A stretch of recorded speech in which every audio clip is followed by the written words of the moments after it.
Caros alunos, vamos iniciar a nossa aula de hoje, dia 27/4, 19h22. Até o momento, nenhum aluno estava presente na sala. Nós vamos começar assim mesmo. A matéria de hoje, nós vamos falar sobre elementos de mineralogia e geologia, fundamentos da hidrologia. Fundamentos da hidrogeologia. Nesta sessão, trataremos das propriedades que caracterizam os aquíferos, como porosidade e permeabilidade, unidades hidrológicas, avaliação do escoamento da água subterrânea, análise da reação, água superficial subterrânea e, finalmente, estudaremos sobre hidrogeoquímica. Entendermos um pouco do processo da água. Eu coloquei uma figura aqui ao lado, para vocês terem uma ideia, mais ou menos, como vai ser o processo. Nós temos uma camada que ela funciona basicamente como drenagem, que a água cai sobre o terreno, ela vai se infiltrando no solo, através da porosidade, ela vai cair nos aquíferos. Então, nessa camada primeira aqui, que está em marrom, nós temos o quê? Nós temos a presença de ar. Na segunda camada, nós temos a presença de água. Poderemos ter uma camada impermeável e ter abaixo dessa camada impermeável outra quantidade de reservatório de água. Então, nós vamos entender mais ou menos como é que funciona esse processo.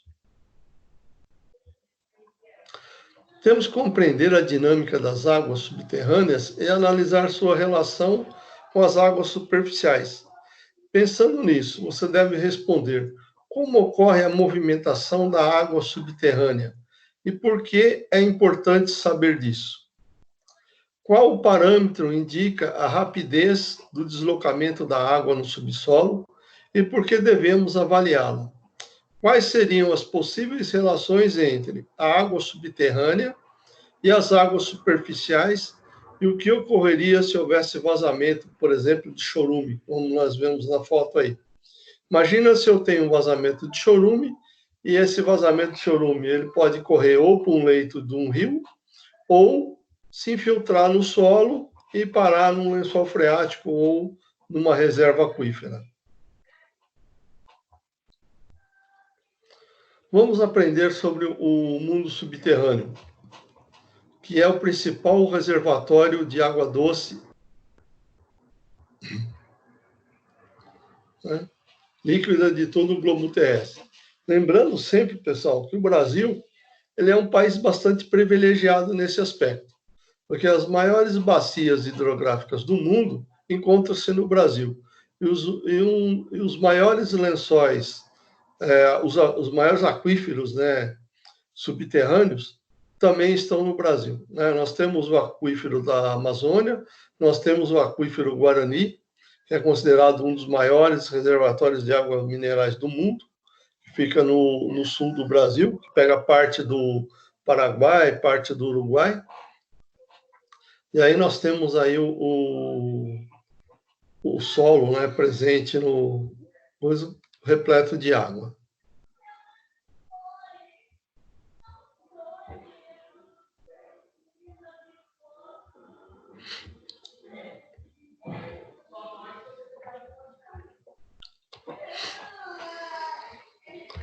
Para que nós possamos entender um pouco desse efeito, vamos precisar compreender algumas características fundamentais das rochas e dos solos.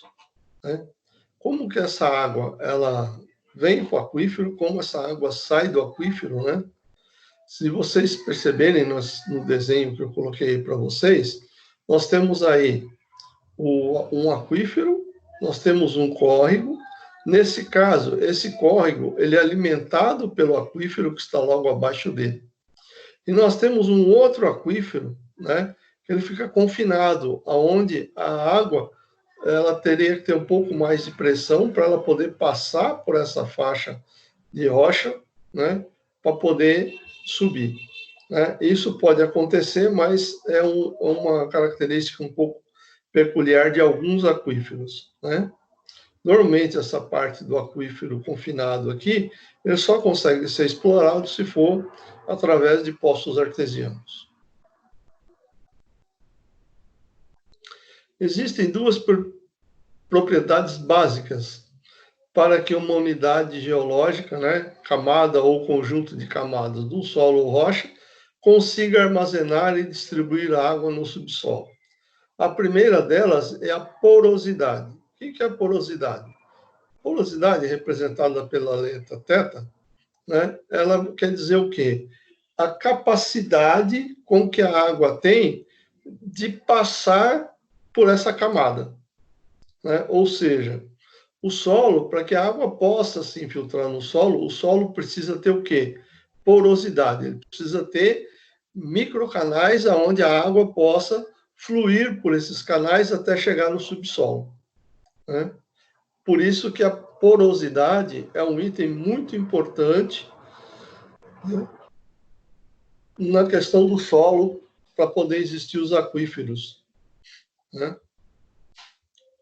Que corresponde, né, S θ corresponde à razão formada pelo volume dos vazios, ou seja, a capacidade que esse reservatório tem de receber água, né? Receber não significa que ele tenha, então nós temos os vazios, que é o espaço que ela pode receber, com relação ao volume total da rocha ou solo, ou seja, quanto de espaço livre existe dentro dessa rocha frente ao volume total dessa rocha.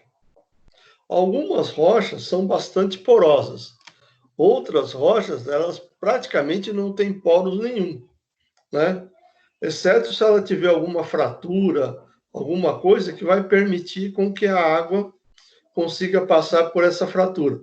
Caso contrário, a água nem conseguiria passar, né? Ela ia ficar retida na superfície da rocha e não conseguiria penetrar. Então, para a gente achar o coeficiente de porosidade de uma determinada rocha, né, nós temos que calcular o espaço vazio dessa rocha dividido pelo volume total dessa rocha vezes 100. Aí a gente vai ter esse valor em percentagem. Né? Ou seja, você nunca vai ter 100%. Por quê? Senão não tem rocha. Né? Então, provavelmente, esse percentual normalmente dará valores pequenos, bastante pequenos, tá?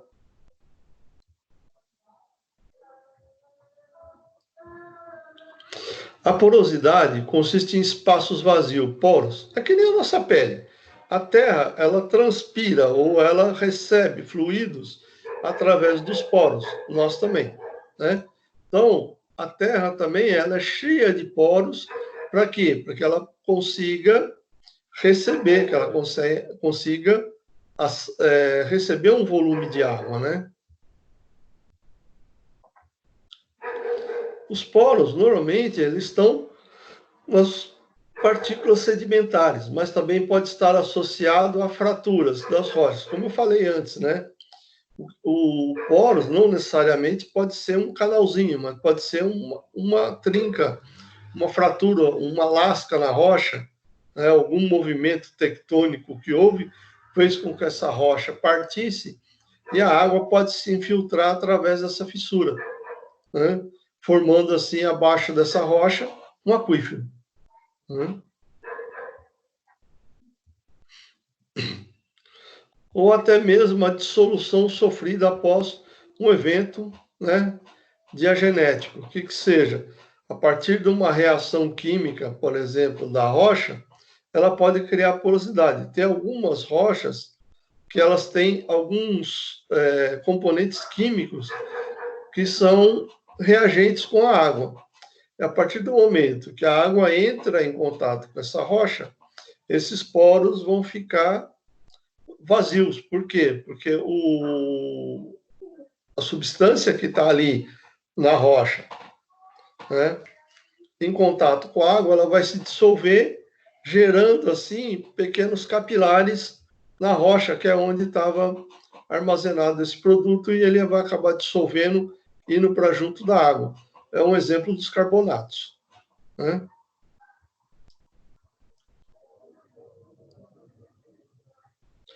E esse fenômeno normalmente está associado a algumas rochas específicas.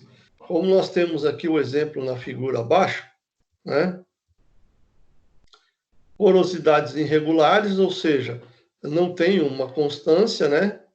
Porosidades tectônicas, que seria o quê? Quando a movimentação da placa tectônica, a rocha ela vai trincando, porque ela está sob uma pressão muito grande e ela começa a fraturar, né? E nessas fraturas é onde vão criando fissuras para que a água possa penetrar. Ou, por exemplo, se for uma rocha magmática, proveniente do magma de um vulcão. Durante o resfriamento dela, a contração dela pode ser tão rápida ou tão brusca que ela pode gerar fissuras na rocha, onde também poderá haver a penetração de água. E existe aquilo, como eu estava falando, algumas rochas que têm a característica de ser porosa, né? Que formam os capilares aonde a água pode estar fluindo. Então, nós temos os vários tipos aí de rocha onde nós podemos ter a infiltração da água no solo.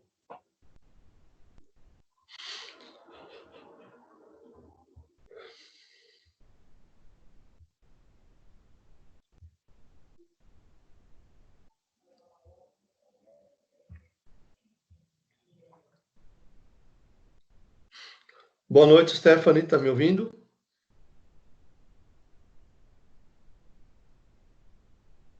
Stephanie?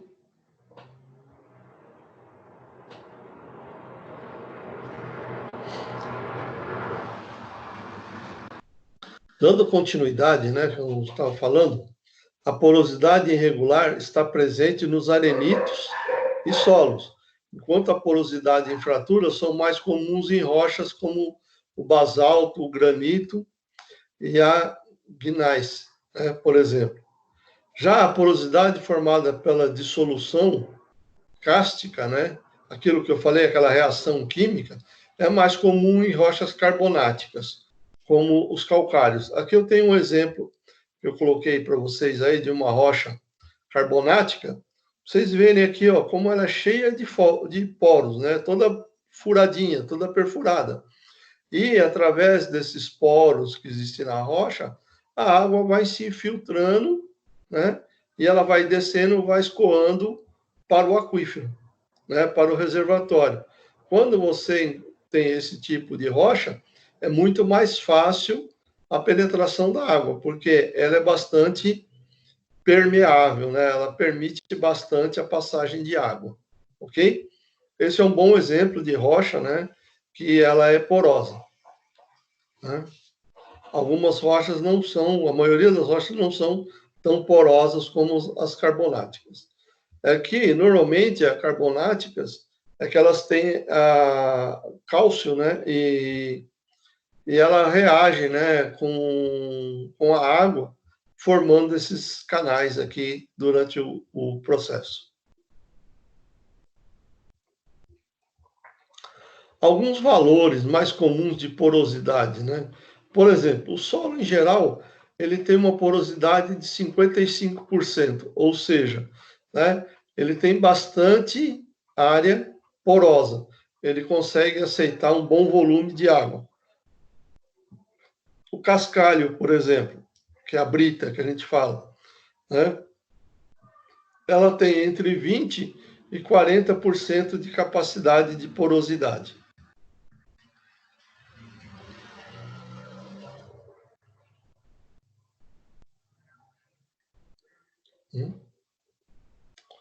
Areia, por exemplo. A areia ela tem entre 25% e 50% de porosidade. A argila, ela tem entre 50% e 70%. O arenito, pode ver, o arenito ele tem entre 5 e 30, ou seja, os arenitos eles já são pouco porosos, eles têm muita massa, muita densidade. Então é mais difícil uma água passar por um piso que tem arenito. O que é importante entender isso? Imagina se você está construindo uma edificação sobre uma rocha de arenito, numa região que chove bastante. Ou seja, existe uma tendência de alagamento nessa região. Por quê? Porque se o solo é arenito, ele tem pouca porosidade, entre 5% e 30%, então a água ela vai demorar muito mais para escoar no solo do que num solo, por exemplo, comum, né? Um solo em geral onde ele tem 55%. Ou seja, num solo onde ele tem 55% de porosidade, a água vai levar a metade do tempo para escoar. Onde eu tenho um arenito, por exemplo, a água vai demorar muito mais. Se aqui ele levar meia hora, aqui ele vai levar, sei lá, várias horas para poder passar, porque a porosidade dele é muito baixa. Calcários, né, de um modo geral, entre 10% e 30%. Basalto fraturado, ou seja, quando ele apresenta fissuras, ele está entre 5% e 40%. Ou seja, né, entre 5% e 40% é uma margem bastante grande. Entre 5% e 30% vai depender muito do quê? Da característica da região e aonde está esse solo, né? Então, nós temos aí vários tipos de solo e vários tipos de permeabilidade. Só voltando a entender, né? O engenheiro civil ele precisa tomar muito cuidado, conhecer bem o solo quando ele vai fazer uma obra, justamente por causa da saturação do solo em épocas de chuvas muito pesadas. Por exemplo, mês de março, mês de fevereiro, onde é um período de muitas chuvas. Então, o engenheiro tem que prever, conhecer o tipo do solo para saber o que vai acontecer com a água nesses picos de chuva, né?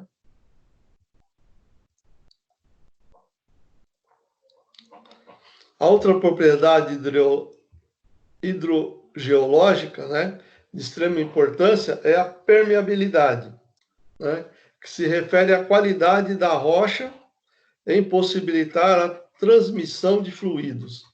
Essa variável depende da comunicação existente entre os poros, de forma que somente os poros conectados permitem que a água movimente-se no subsolo.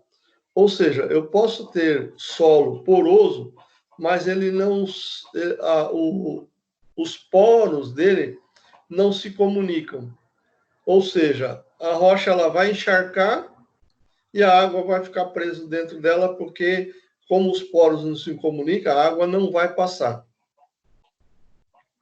Eu havia comentado nas aulas anteriores a respeito de piso, né, em construção civil, piso permeável, piso que permita com que a água da chuva, né, passe pelo piso e, ao mesmo tempo, você tenha um piso de qualidade. Aí dá para vocês terem um exemplo aqui, ó, nesse tipo de piso que eu mostrei na foto, né? Está sendo jogado água nele e a água ela consegue passar pelo piso.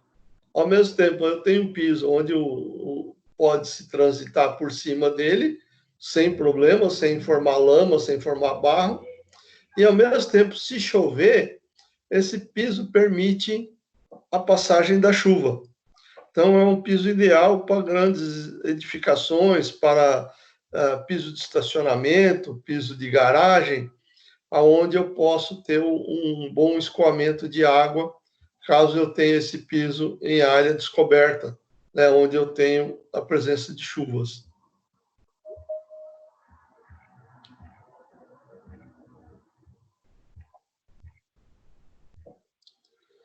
Boa noite, Cláudio Alberto. Tudo bem?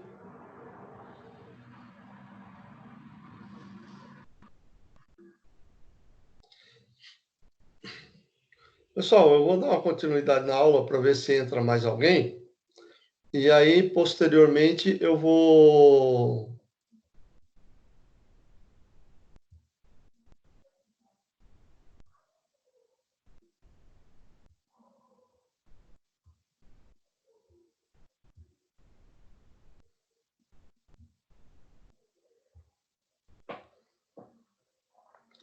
Posteriormente, eu vou ver com vocês se alguém tem alguma dúvida com relação às provas. Professor, desculpa interromper, eu acho que estou com problema nos slides, a tela Está em branco? tá tudo branco. Ah, só um minuto, então. Tudo bem. Deixa eu ver aqui.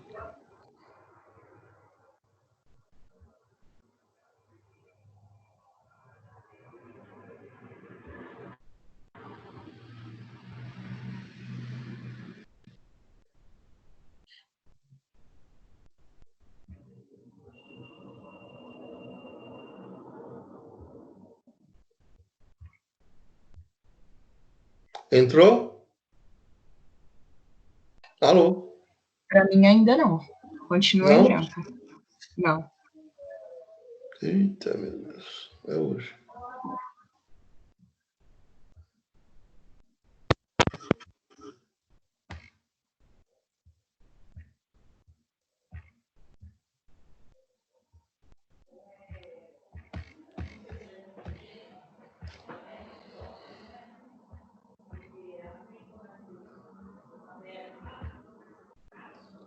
Você consegue ver agora, Stefano?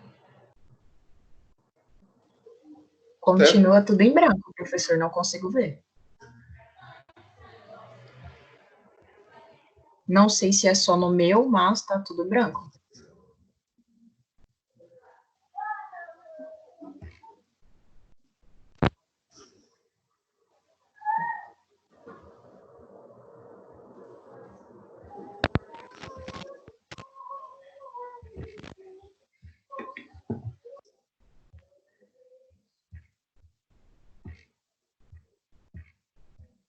Deixa umas janelas minhas aqui. Pior que meu computador tá travando.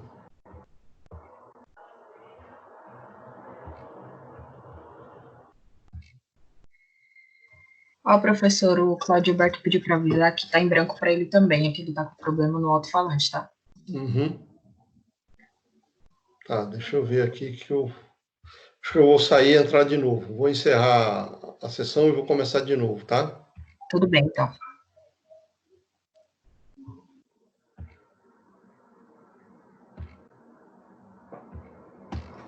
E...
Stephanie, está me ouvindo agora?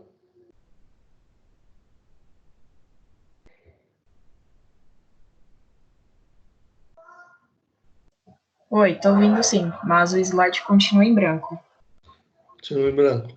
E agora? Isso. Agora Ainda você em consegue? branco. Está em branco ainda? Uhum. Eu não sei porquê, mas tá aparecendo para mim no cantinho esquerdo para assumir o controle de slide. Então acho que é alguma configuração aí que tá diferente. Eu sempre foi, hoje que está dando problema. Então.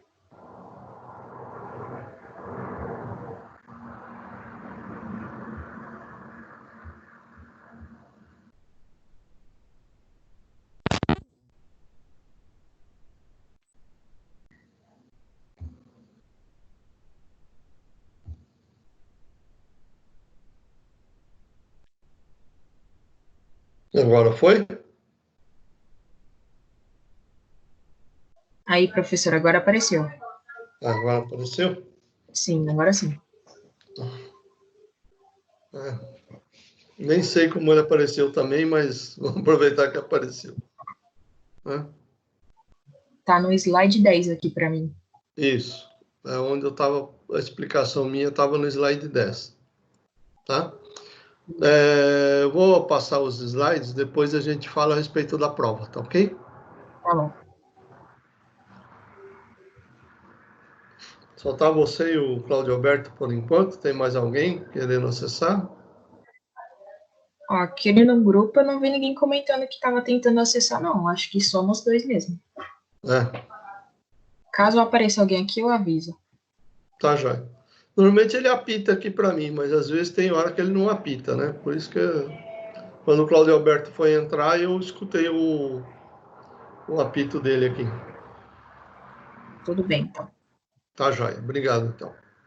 Então, voltando aqui a falar em condutividade, né? Voltar ao slide anterior. Então, aqui a gente está falando de permeabilidade.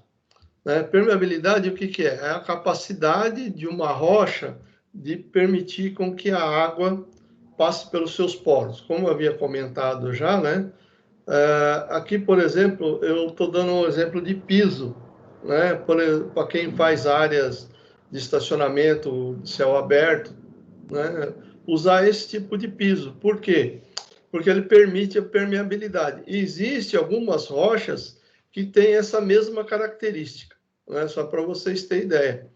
Por quê? Porque isso aqui permite com que a água passe e vá para o subsolo formar os aquíferos, né? Outra coisa que é importante saber é a condutividade hidráulica. O que seria isso? É a capacidade que a rocha tem, né, ou que a porosidade da rocha tem de se comunicar. Existem algumas rochas que até são porosas, porém os poros delas não se comunicam. E aí a água ela não consegue passar pela rocha. E a condutividade hidráulica, normalmente, ela é medida, né, por metros por segundo, ou seja, a velocidade com que a água consegue passar pelos poros da rocha. Né? Depende não somente da porosidade, né, do solo ou da rocha, mas também do fluido, ou seja, né, como a maior parte das vezes a gente está falando de água, então é um fluido, né, menos denso. Né? Agora, se você pega um fluido mais viscoso, aí vai oferecer mais resistência à passagem da água pelos poros da rocha. Porque é que nem uma peneira. Se eu tenho uma peneira com porosidade fina, eu jogo água, a água vai escorrer num determinado tempo.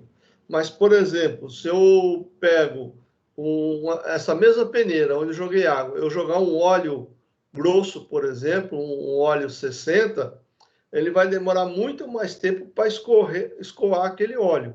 Né? Por isso que eles falam que a condutividade ela depende não só da porosidade, mas também da viscosidade do fluido. Né? No solo, 90% dos casos nós estamos falando de água, certo? Então é mais fácil a gente trabalhar em cima desse fluido água, que é o que a gente, na obra civil, a gente está trabalhando, né? Então, considerar a porosidade e a viscosidade do fluido, né? Para saber o quê? A condutividade hidráulica. Quanto tempo, né, leva para a água passar por essa rocha, né? Existem até alguns estudos científicos que fazem esse trabalho.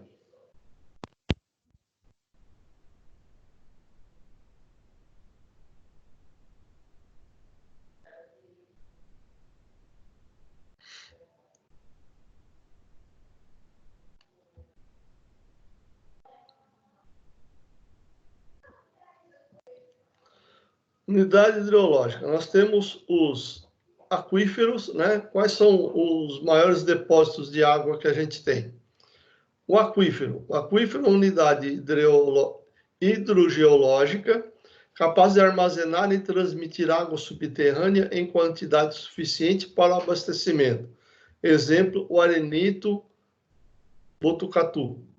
Né? O que nós estamos querendo dizer aqui? O aquífero, ele recebe água e ele consegue transmitir essa água ou por um córrego, né? Ou através da rocha, ou para um outro reservatório subterrâneo. Então, o aquífero ele consegue fazer essa troca de fluido com uma facilidade maior, né? Alguns aquíferos, por exemplo, eles até brotam no solo como fonte, como nascente de rios, porque a pressão do aquífero é grande e aí ele consegue, né, formar olhos d'água ou nascente de córregos. A maioria das nascentes de córrego é oriunda de um aquífero. Aí nós temos também o que chamamos de aquiclude, né? Unidade hidrogeológica que, muito embora consiga armazenar água, não possui a capacidade de liberá-la devido à sua baixíssima permeabilidade. Exemplo, argila sedimento ou argilito rocha. O que significa isso? Significa que eu tenho tipo uma caverna, né?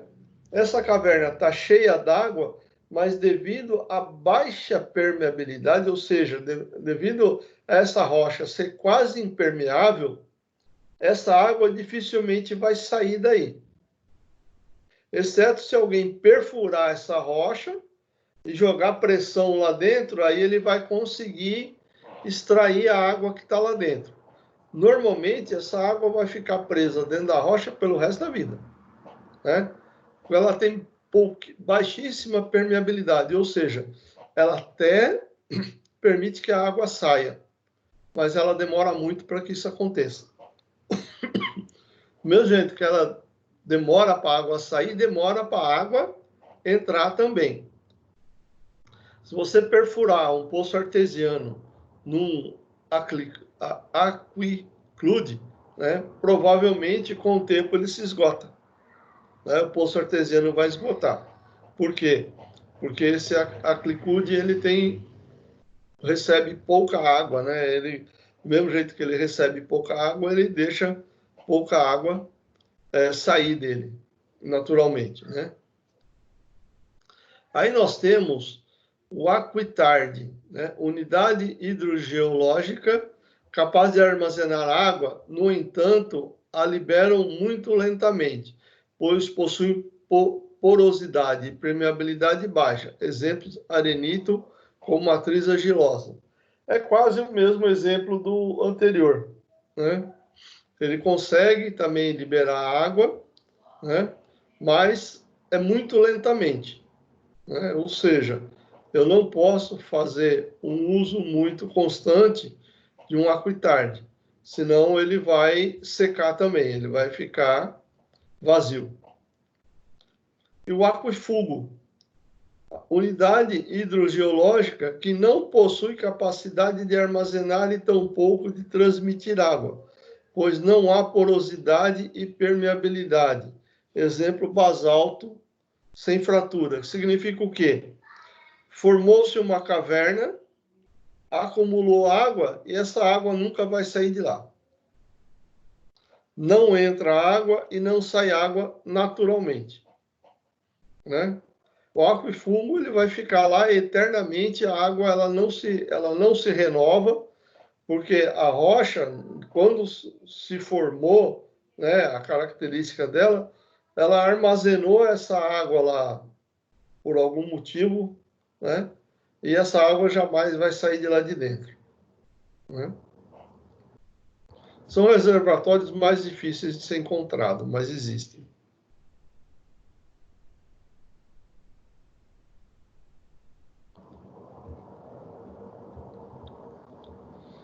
À medida que a água vai preenchendo os poros da rocha, o solo, né, os espaços vazios vão ficando saturados em água, preenchendo toda a porosidade.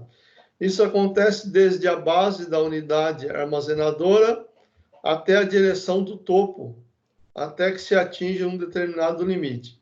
O que quer dizer isso? Né? O solo ele tem uma capacidade de absorção de água, e eu tenho o aquífero abaixo dele.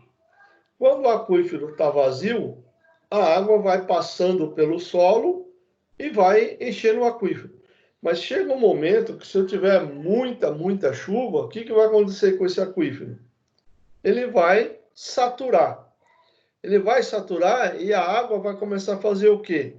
Vai começar a preencher os poros vazios que existem entre o aquífero e a superfície terrestre, ao ponto de provocar alagamento.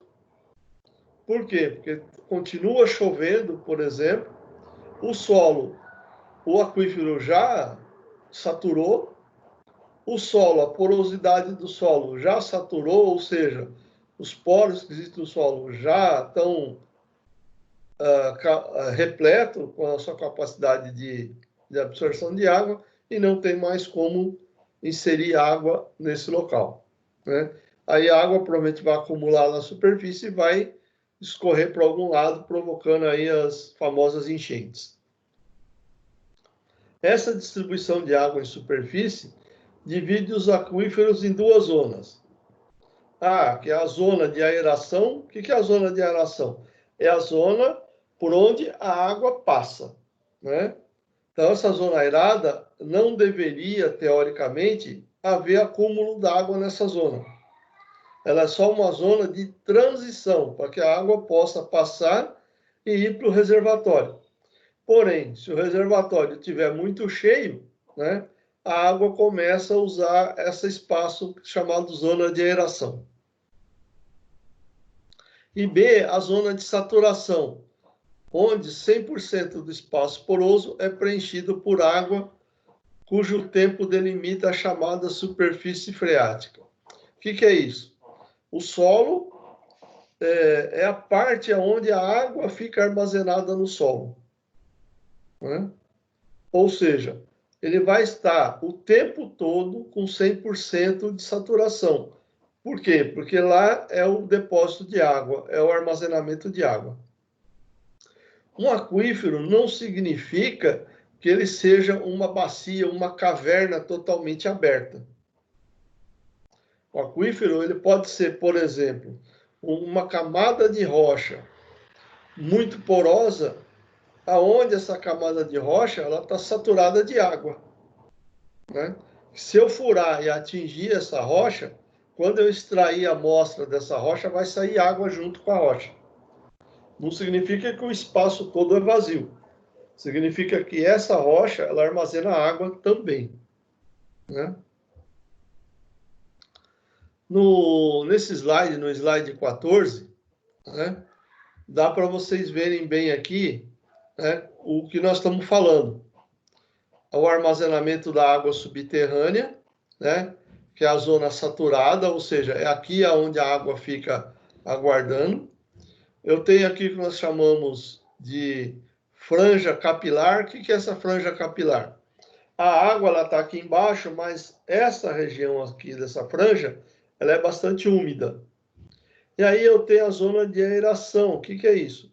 Aqui, teoricamente, eu não devo ter água. Eu tenho poros, ou seja, eu tenho solo com ar. E quando chove, né, a água passa por essa porosidade né? E vai para o subterrâneo. Esse aumento aqui, né, dessa franja capilar, dá para você perceber muito bem. Por exemplo, aqui embaixo é uma zona de lençol freático, onde eu tenho o acúmulo de água. Eu tenho a zona capilar, que é essa faixazinha aqui, ó, aonde a água ela pode subir um pouco por esses poros, né? E eu tenho a zona de aeração, que é a zona que supostamente fica vazia, né? Aguardando a chegada da água. Quando a água cai, ela vai infiltrar por essa zona de aeração até atingir a zona subterrânea. Agora, se essa zona subterrânea está saturada, ela não tem onde verter essa água ela começa a subir aqui, ó, ocupando essa zona de aeração, né? E aí, se ela saturar totalmente, a água vai ficar até parada na superfície.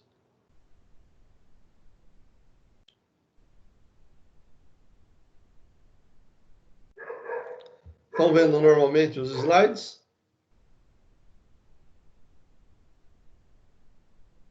Sim, professor, normal aqui. Tá joia, obrigado. Entre essas duas zonas, né, desenvolve-se o que a gente chama de franja capilar, que é esse espaço aqui, ó, né, onde a gente vê que a água ela sobe ao invés de descer quando o solo está seco, né?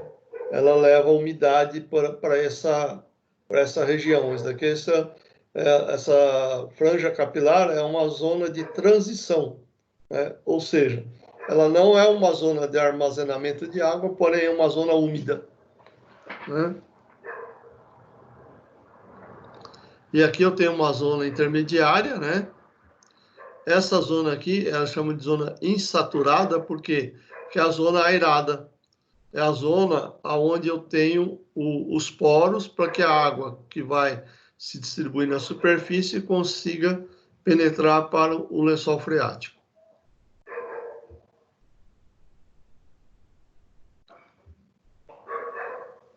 Se analisarmos os aquíferos, né, podemos distingui-los de acordo com a pressão que a água presente em seus poros está submetida. O que é isso?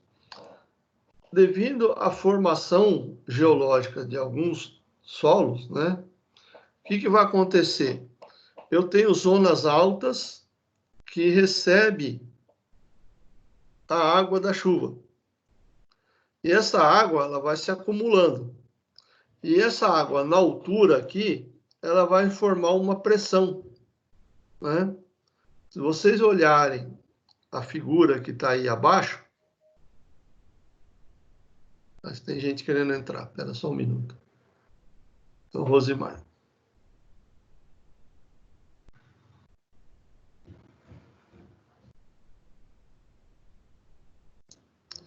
Bem-vindo, Rosimar. Então, como eu estava... Oi? Pois não? Boa noite. Boa noite, tudo bem? Consegui acessar. Conseguiu? Seja bem-vindo. O que eu expliquei para os seus colegas, nós estamos fazendo a apresentação da aula e no final da aula nós vamos discutir a respeito da prova, tá ok? Beleza. Então, observem a figura que está abaixo aqui no slide, né? Embora a figura ficou um pouco pequena, nós temos aí a condição de ver que o lençol freático, né? Ele recebe água numa determinada cabeceira e devido à sua formação rochosa, essa água vai descendo. Imagina que essa água, quando ela estiver num nível aqui embaixo, todo esse peso que está acontecendo aqui vai fazer o quê? Vai gerar uma pressão aqui dentro. Ao ponto de você cavar um poço artesiano, por exemplo, e a água fluir naturalmente por ele, sem precisar de colocar bomba. Em alguns aquíferos acontece isso. Em Botucatu, por exemplo, lá tem um aquífero que, em determinadas regiões lá, se você perfurar o poço nele, a água brota naturalmente. Você não precisa colocar bomba, não precisa colocar nada. Né? Por quê? Porque a característica do solo né? É um solo que tem uma zona, como fala, de pressão tectônica, deve ter formado uma onda, né? E aí a água ela fica acumulada aqui em cima, é que nem uma caixa d'água, né? Você abre a torneira embaixo, o que acontece? Né? A água vai fluir naturalmente. Esse aquífero funciona do mesmo jeito, né? E aí nós temos o aquífero livre, né? E o aquífero cativo. Por exemplo, o aquífero livre, ele pode simplesmente terminar num lago, alimentando uma represa, alimentando um rio, né? Como a gente falou das nascentes, né? As nascentes normalmente estão ligadas aos aquíferos livres. E aí, normalmente, os poços artesianos que injetam água naturalmente, né? Eles estão dentro dos aquíferos cativos, né? Se você abrir um poço, normalmente, num aquífero livre, ele não vai... Você vai ter que colocar uma bomba para poder extrair a água, porque não vai ter água sob pressão nele, né?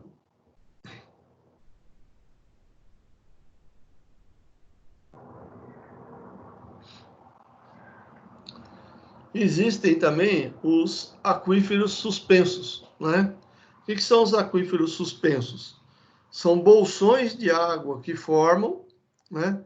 Que devido àquela característica dele de impermeabilidade, né? Que é lá, como nós falamos lá, os aquiclude,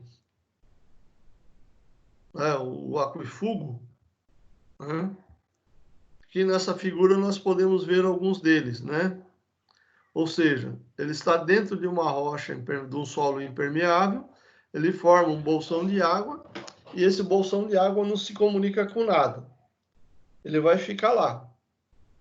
Se um dia alguém furar um poço aqui, ele vai conseguir extrair água desse local. Porém, se ele extrair muita água, né, esse poço aqui ele vai se esgotar com o tempo. Por quê? Porque ele recebe pouquíssima água, ele está numa zona bastante impermeável, né? Aí formam-se esses aquíferos suspensos aqui, ó. Então, aqui, ó, ele está normalmente, né, os aquitardes ou os aquifugos, né? São esses aquíferos suspensos. Aí, normalmente, eu tenho abaixo do aquífero uma camada impermeável que faz com que ele impeça que a água desça ainda mais, né? E aí eu tenho o que forma o que a gente chama de lençol freático, uma zona de água, né?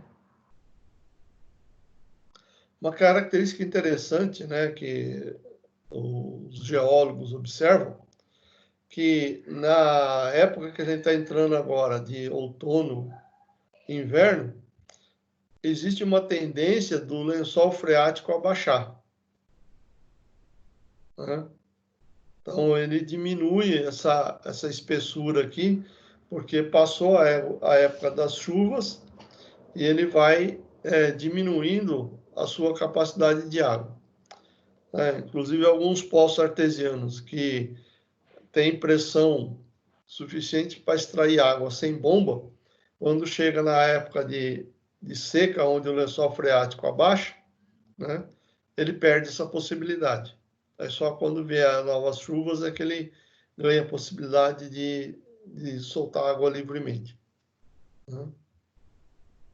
Aí nós temos aqui o exemplo de como se formam esses aquíferos, né? Então, eu tenho suspenso, eu tenho o aquífero confinado e eu tenho o aquífero livre. E aí nós temos o que podemos ser chamado de aquífero semi-confinado. Ocorre quando a unidade, né, está acima do aquífero, permite uma drenança vertical da água, né, que alimenta o aquífero, ainda que limitado por uma base impermeável, ou seja, ele recebe água, né, de uma superfície, ele armazena, mas essa água ele pode estar, né, ele pode subir para o aquífero superior. Por quê? Conforme a quantidade de água que ele recebe, como o solo aqui é pouco permeável e a pressão da água devido à formação da característica do terreno, né? Quando isso daqui satura, a pressão da água acaba subindo, né? Aumentando e faz com que ele alimente um aquífero livre, por exemplo, e joga essa água para um outro local, para um rio, para um córrego, para algum lugar. Né? Aqui, como eu falei para vocês, alguns exemplos de poços artesianos, né? Aonde o poço vai ter água? Ele vai ter água no limite do aquífero. Né? Que nem, se eu tenho uma zona de depressão e o meu aquífero está formado acima dessa zona, né? Ele consegue ter um fluxo, né? Ele chama de repuxante, né? Que é um fluxo repuxante. A água, ela, devido à pressão, né, ela sobe naturalmente no poço. Né? E aí eu tenho os poços artesianos normais, onde eu preciso, né, de bomba para retirada da água. Alguns poços normalmente estão bem profundos, né? Por quê? Porque o lençol freático está muito baixo em relação aonde ele foi perfurado o poço. Naquela história, na maior parte dos lugares, né, se você furar um poço, você vai achar água. O problema é a altura, né, que está o terreno em relação ao aquífero. Quanto mais alto for o terreno, né, e mais fundo tiver o aquífero em relação ao terreno, mais difícil é achar água. Eu posso ter locais mais altos e conseguir água com maior facilidade. Por quê? Porque a condição do aquífero favorece essa condição. Por exemplo, se eu pegar essa zona aqui, ó, chamada área de recarga, e cavar um poço aqui, eu vou conseguir ter água com pouca profundidade. Enquanto que aqui eu vou ter água com grandes profundidades. Né?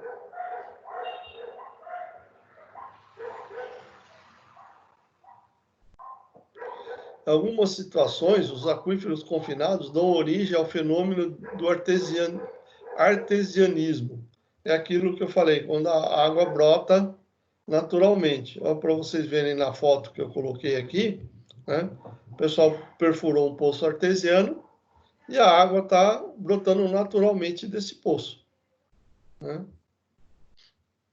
Nessas condições, né, a água que penetra no aquífero em porções profundas exerce uma pressão hidrostática superior à pressão atmosférica, causando o jorramento espontâneo da água quando um poço é perfurado nessa condição. Ou seja, né, o peso da água é maior que o peso do ar, consequentemente gera uma pressão maior, fazendo com que a água, né, sofra esse fenômeno do artesianismo, que é a água fluindo naturalmente através do córrego, do poço, né? Desculpa.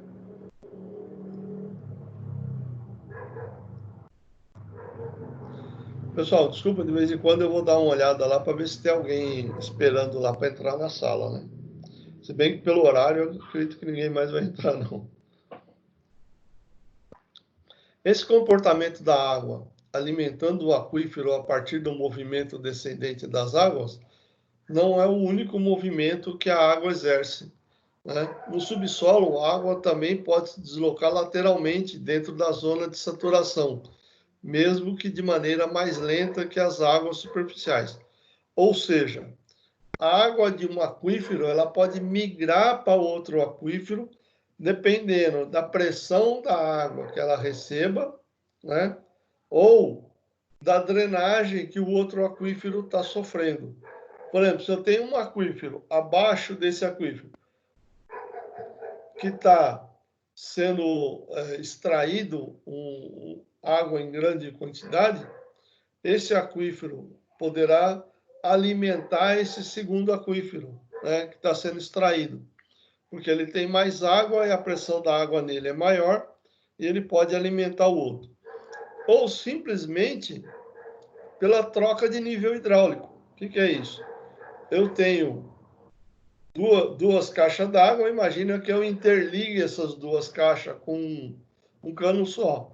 Se eu tiro água de uma caixa, o que acontece?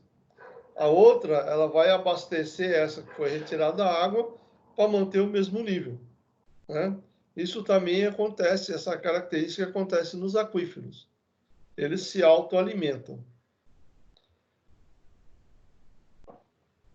Assim como as águas na superfície, a água subterrânea também se movimenta pela diferença de gradiente hidráulico, ou seja, altura e distância, né?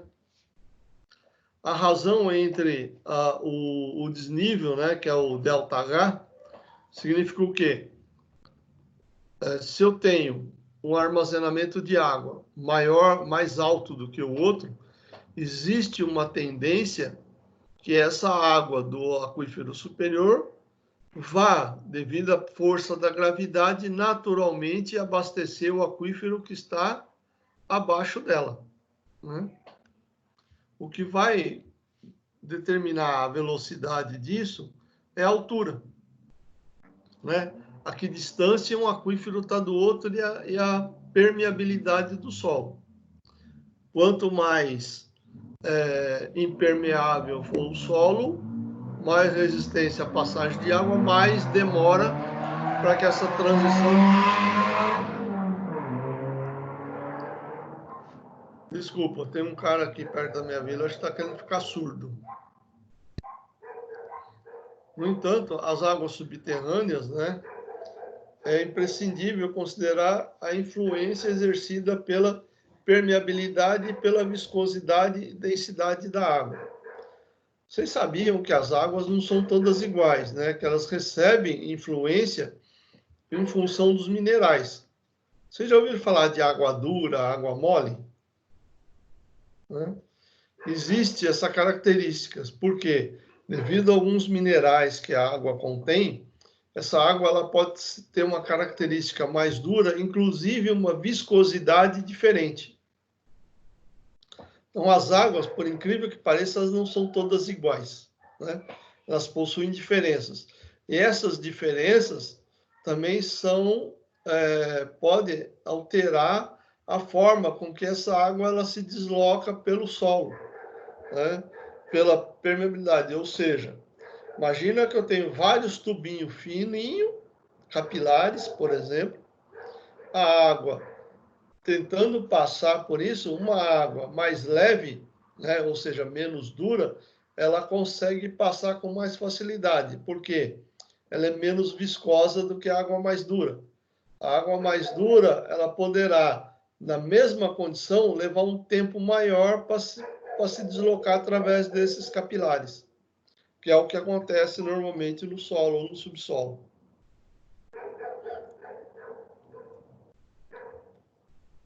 Aí, Henri Darcy, né, em 1856, ele formulou, né, uma fórmula para vazão, né?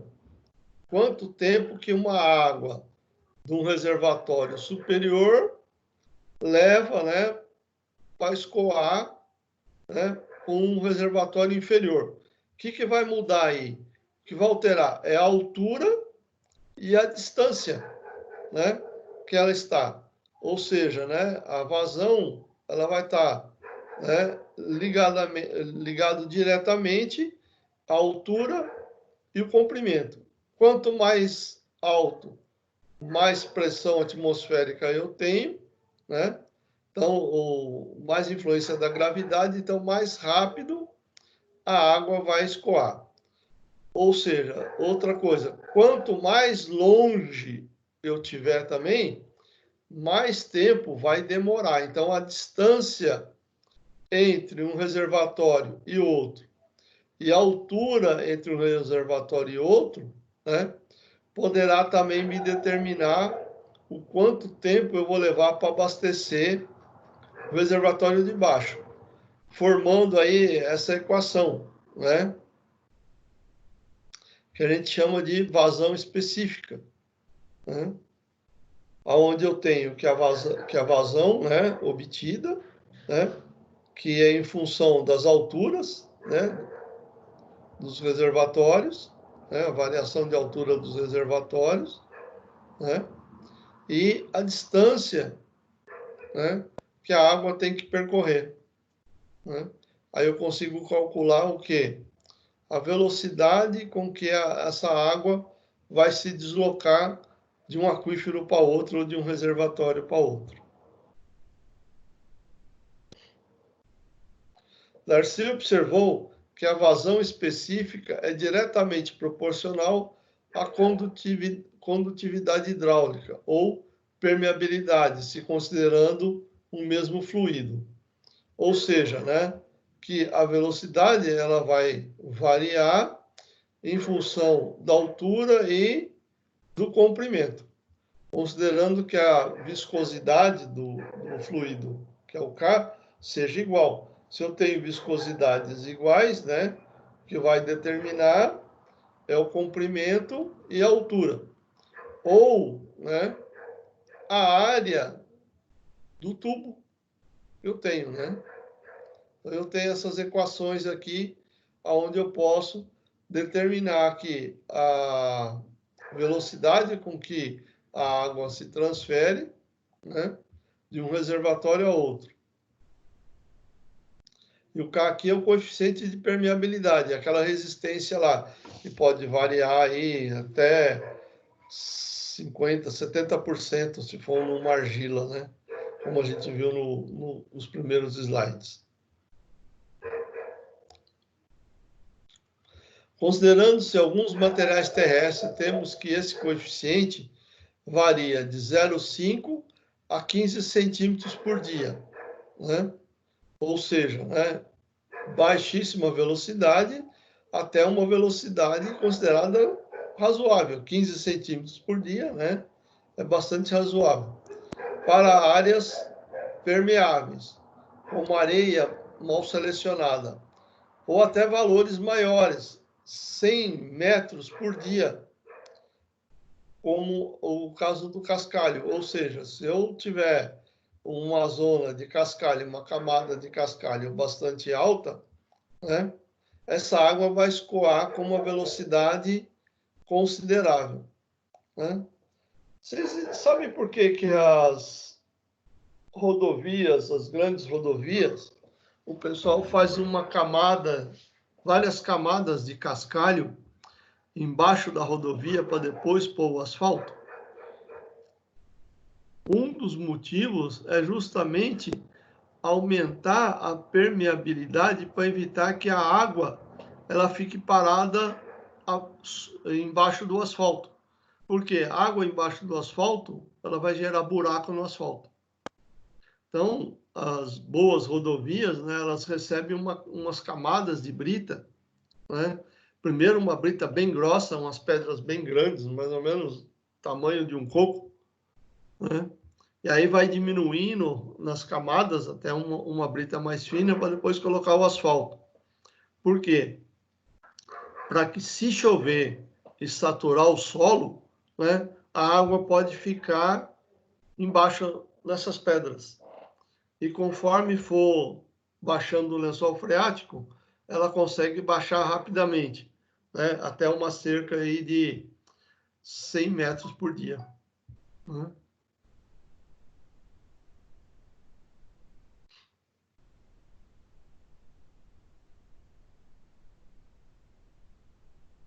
O comportamento da água subterrânea também é diagnosticado por meio de mapas potenciométricos, ou seja, vários municípios, né, os municípios mais conhecidos, eles possuem mapas potenciométricos. Esse mapa corresponde a um produto cartográfico gerado por meio da leitura de profundidade do nível d'água. Ou seja, as cidades, elas possuem esses mapas para quê? Justamente para as empresas, por exemplo, que espero que num futuro não muito distante, toda a parte de cabeamento elétrico, cabeamento telefônico, ele deixa de ser suspenso e passe a ser subterrâneo. Para que eu possa fazer esse cabeamento subterrâneo, eu preciso conhecer os mapas potenciométricos da cidade. Imagina você trabalhando como engenheiro civil numa empresa que ela vai ser responsável por fazer todas as galerias para as passagens dos cabos elétricos e cabos telefônicos da cidade.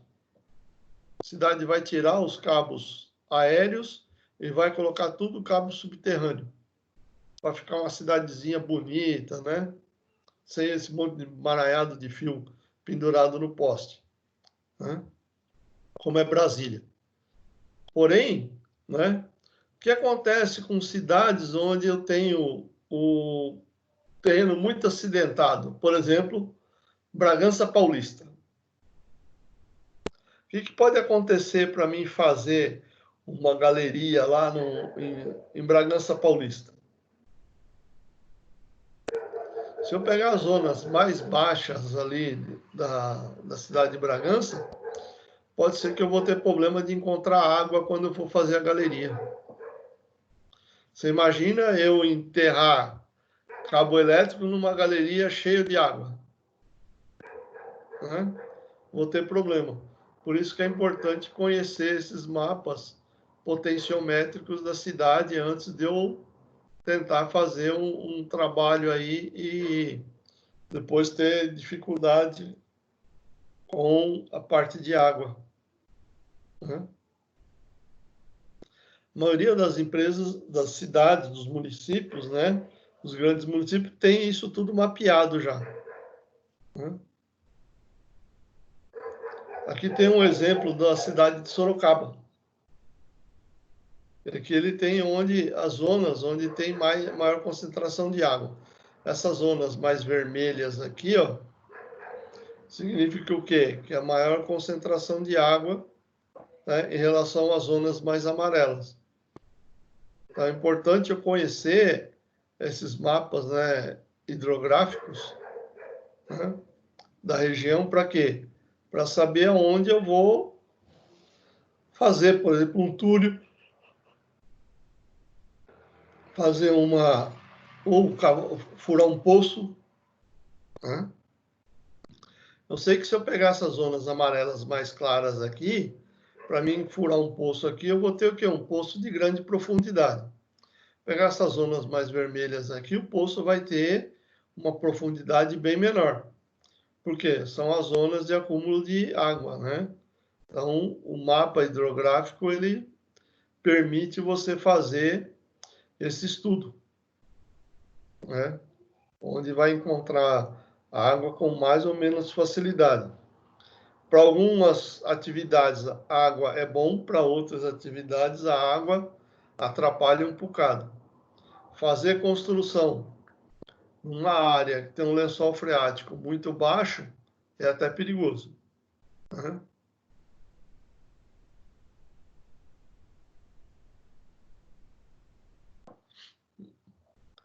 Além dessa dinâmica subterrânea, as águas subterrâneas guardam uma estreita relação com as águas superficiais, né?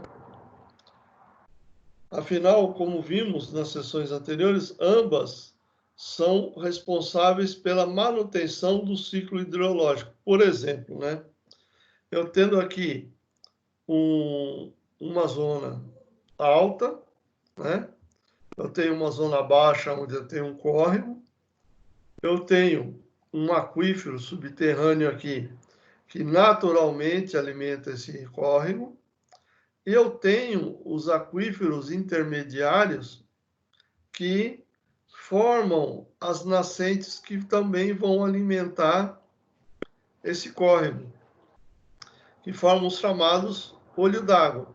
Por quê? A água cai nessa parte alta, vem para esse aquífero aqui, e esse aquífero, devido à pressão e à permeabilidade do solo, provocam o quê? As nascentes, né? E o aquífero que está mais abaixo, né, como ele é um aquífero livre, ele naturalmente ele alimenta o rio. E pode acontecer também o inverso, tá? Contrariamente com algumas ocasiões, o nível freático está tão baixo que o próprio rio é que vai contribuir para abastecer o aquífero, né? Ou seja, né, como está nessa imagem aqui, ó, nessa condição, o aquífero abastece o rio. Nessa outra condição aqui, ó, o aquífero perde muita água, o rio abastece o aquífero diretamente. E existe o caso também do rio, que ele abastece o aquífero indiretamente. Por quê? Porque o solo é poroso, tem uma boa porosidade, e a água que está acumulada no rio, ela vai penetrando no solo e vai alimentando o aquífero. No primeiro caso aqui é o contrário, né? O rio ele recebe a água do aquífero. No segundo caso, o aquífero recebe a água livremente do rio. E no terceiro caso, né, o aquífero recebe a água indiretamente, né, através da permeação do solo. Ok?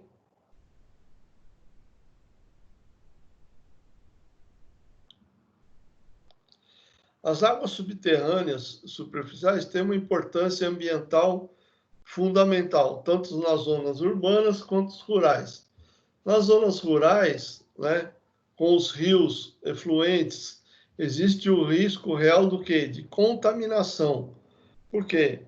Principalmente devido à aplicação de agrotóxicos em algumas cidades do interior, né, do nosso país, eles têm problema de contaminação da água que vai para o reservatório municipal devido ao grande uso de agrotóxico na lavoura.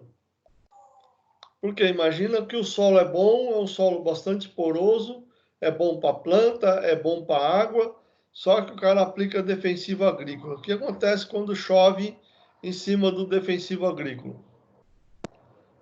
Esse defensivo agrícola que estava acumulado nas folhas das plantas vão ser lavados pela chuva, vão cair no solo, vão se infiltrar no solo e vão parar onde? No lençol freático que alimenta o reservatório municipal. E aí eu tenho problema de água contaminada. Muitas vezes isso só vai ser percebido lá pelos postos de saúde, né? Quando o pessoal começa a se queixar de algumas dores, alguns problemas digestivos, estomacais, né, em função da intoxicação pelo defensivo agrícola. E nas zonas urbanas, o maior problema nosso é o quê? São os rios que são transformados em esgoto, né? Ou seja, recebem uma grande carga de sujeira, em alguns casos, até o esgoto doméstico, que seria fezes e tudo mais. E esse rio, por exemplo, se nós pegarmos o rio Tietê, né, ele não vai para o mar, ele vai para onde? Ele vai para dentro do estado alimentar outros rios. Tem algumas cidades aí ao entorno da Grande São Paulo que costuma formar aquela camada de espuma densa sobre o rio, porque o rio ele tem uma correnteza muito grande nessa região e a quantidade de esgoto e produto químico que o Tietê recebe, né, faz com que produza essa espuma, né, e tornando o rio impróprio para se pescar, para se banhar e tudo mais, né? O grande problema das zonas urbanas são isso, a quantidade de detritos que nós jogamos nos lençóis freáticos, né? E que em algum momento pode contaminar o subsolo, contaminar até a água que a gente bebe. é importante entendermos, né, a composição da água, né, a composição natural das águas subterrâneas. Afinal, sua constituição físico-química e bacteriológica é bem diferente das águas superficiais, a que estamos mais acostumados. Ou seja, né, as águas subterrâneas, elas recebem o quê?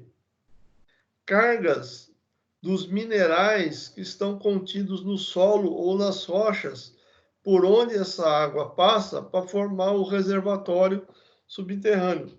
Lembra que eu falei para vocês que nem toda água é igual? Porque alguns minerais existem em algumas regiões e não existem nas outras. E aí você tem diferentes qualidades de água. Eu, por exemplo, eu costumo comprar água mineral para beber.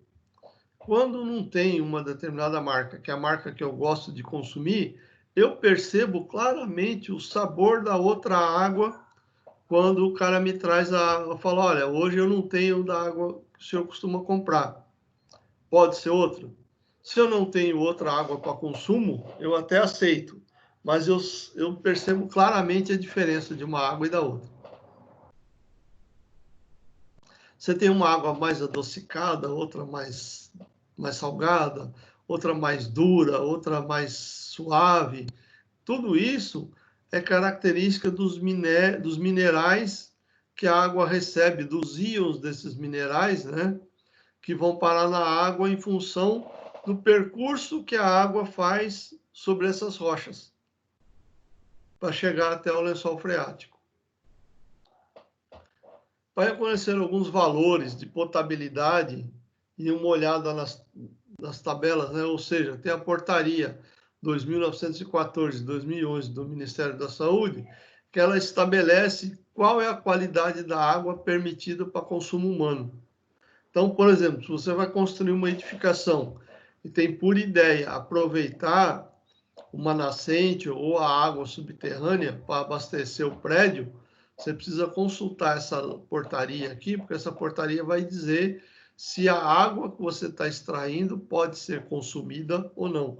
Então, existe legislação específica sobre qualidade da água e, pessoal, uso de água também tem legislação específica. Você tem que obter outorga para extração de água do subsolo, né? Não é qualquer coisa que você pode estar extraindo a água do solo, tá ok? Pessoal, alguém tem alguma dúvida com relação à prova? Gostaria de corrigir? Vocês viram as notas de vocês? Eu já publiquei a nota de vocês semana passada. Vocês já deram uma olhada nas notas de vocês das provas? Eu ainda não. Ainda não? Então, acesse o sistema lá e olha a prova, né? Se tiver alguma dúvida, a gente pode esclarecer a dúvida, porque eu tenho os gabaritos da prova comigo, tá? Tá bom. Eu percebi o seguinte, que alguns alunos não prestaram atenção na orientação que eu dei, né? O que aconteceu? O pessoal tirou nota, eu achei, pela prova que foi feita, nota baixa. Tiveram alguns 5 por aí, né? Ainda bem que ninguém foi abaixo de 5, apesar que a nota ideal é 6, né? O 5 já compromete. Então, pessoal, não esqueçam de fazer as atividades do AVA, gente. Porque, principalmente para quem tirou 5. 5 está abaixo da média. Então, vocês têm que fazer as atividades do AVA lá, né? Para angariar os pontos, para poder melhorar a pontuação de vocês. Tá? E quem tirou 5, cuidado com a próxima prova. Porque se não tirar no mínimo lá de 1.500 comigo, fica de coisa direta, hein? Alguém ia falar alguma coisa? Alô? Ô, Sérgio, então, aquela prova foi em cima da lista, né, de exercício que você passou. Exatamente. Então, eu fiz aquela lista, então quer dizer que eu errei quando eu respondi a prova, já apareceu o resultado. Foi o que último eu erro. falei para vocês, né, que na prova as questões poderiam se alternar, porque o sistema lá ele vai embaralhando as questões, né? Ah, Teve ah, gente que eu acho que fez um gabaritão lá, né, A, B, C, D e E, e foi respondendo pelo gabarito. Deu problema, né? você até falou que era para prestar atenção que tinha pergunta que poderia confundir, né? Mas eu Exatamente. respondi conforme a lista, quando eu faço a lista de exercícios, como eu mandei para você, Uhum. eu deixo uma imprimida para mim, para eu estudar também, né? Uhum. Eu fiz em cima da lista. Agora, eu não sei, pode ser que eu coloquei a alternativa errada, confundi.